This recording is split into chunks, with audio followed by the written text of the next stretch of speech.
I believe that some days should be taken in automatic and others in manual.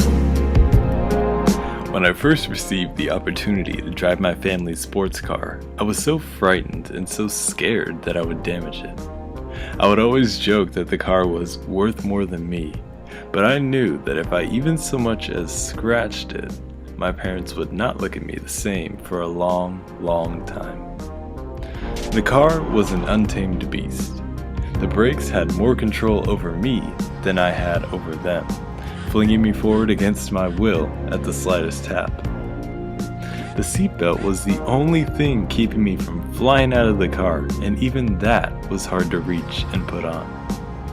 For that first drive, it was as if the machine was challenging me, sizing me up, determining whether I was predator or prey. But out of all the components of this Infiniti IPL G37, the engine was the hungriest, the scariest, and the most dangerous out of all of them. I dare not mess with it. My thoughts at startup were, I'm going to get eaten. So in an effort to protect my brittle flesh and bone, I left it in automatic and left the beast to sleep. I had surrendered, but not for long. It was a few weeks later that I discovered Drive Sport mode. Thus came the day where I had to take the reins, put it in drive, knock the stick to the left, and switch it to Drive Sport. I thought that if I was going to drive a grown-up car, I would drive it like a grown-up. Form fits function, you know? Thus began the challenge of inciting the Drive Sport revolution. Drive Sport mode was the car's battle with me. I was the challenger. The gear shifts were still automatic, but more intense.